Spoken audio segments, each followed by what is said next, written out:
وآخر دعواهم أن الحمد لله رب العالمين۔ رسول اکرم صلی اللہ علیہ وسلم نے کس طرح آسانی کے پہلو پیش کیے ہیں۔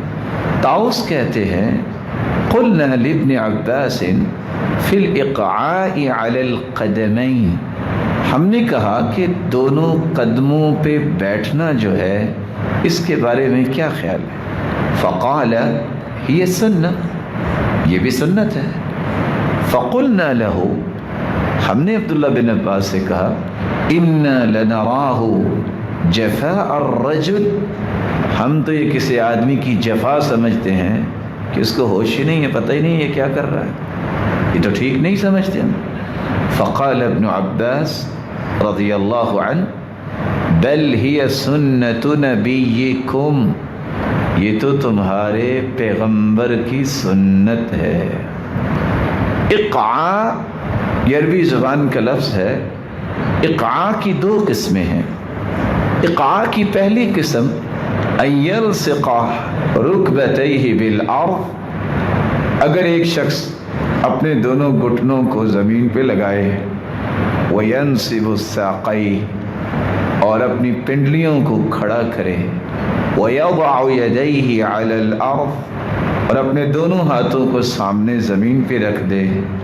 یہ اقعاء ایسا ہے جیسا کہ ابو عبید نے بیان کیا ہے اور اہل لغت نے بیان کیا ہے۔ اس کے بارے میں تو ممانعت آئی ہے کیونکہ یہ انداز، یہ بیٹھنے کی کیفیت، جو کتا ہے وہ بیٹھتا ہے تو اس طرح بیٹھتا ہے، اس سے تو اللہ کے رسول نے منع کر دیا۔ لیکن دوسری جو کیفیت ہے وہ اس حدیث میں بیان ہو رہی ہے ان یجعل الیتیہ علی عقبیہ، اپنی دونوں پاؤں کی ایڑیوں پر اپنی پشت کو رکھنا، بین السجدتین، دو سجدوں کے درمیان جب وہ بیٹھے۔ وَهَذَا هُوَ مُرَادُ ابْنُ عَبَّاسٍ بِقَوْلِهِ سُنَّةُ نَبِيِّكُمْ، اور یہی مراد ہے عبداللہ بن عباس رضی اللہ تعالیٰ عنہ کا کہ یہ آپ صلی اللہ علیہ وسلم کی سنت ہے۔ اسی شیخ البانی رحمۃ اللہ علیہ سلسلہ صحیحہ میں جب یہ روایت لائے ہیں تو وہاں لکھتے ہیں سنت ترکہ الناس، یہ کیسی سنت ہے جس کو آج لوگوں نے چھوڑ دیا۔ دو سجدوں کے درمیان اپنے دونوں پاؤں کو کھڑا کرنا ہے اور بلا شبہ انگلیاں قبلہ رخ ہوں گی اور اپنی ایڑیوں پہ بیٹھ جانا ہے۔ یہ دیکھیے گا،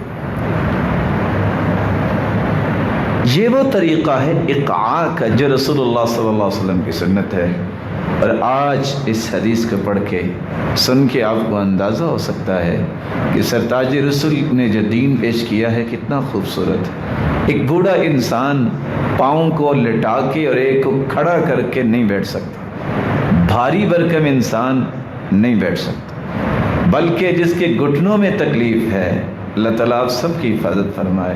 جس کو یورک ایسڈ کے مسائل ہیں وہ اس طرح نہیں بیٹھ سکتا، شریعت نے اس کے لیے یہ طریقہ بھی پیش کر دیا کہ اس کی عبادت میں کوئی خلل نہ آئے، وہ اپنی عبادت کو انہی خوبصورت کیفیتوں کے ساتھ مکمل کرے جن کیفیتوں کے ساتھ اللہ کے رسول نے مکمل کیا۔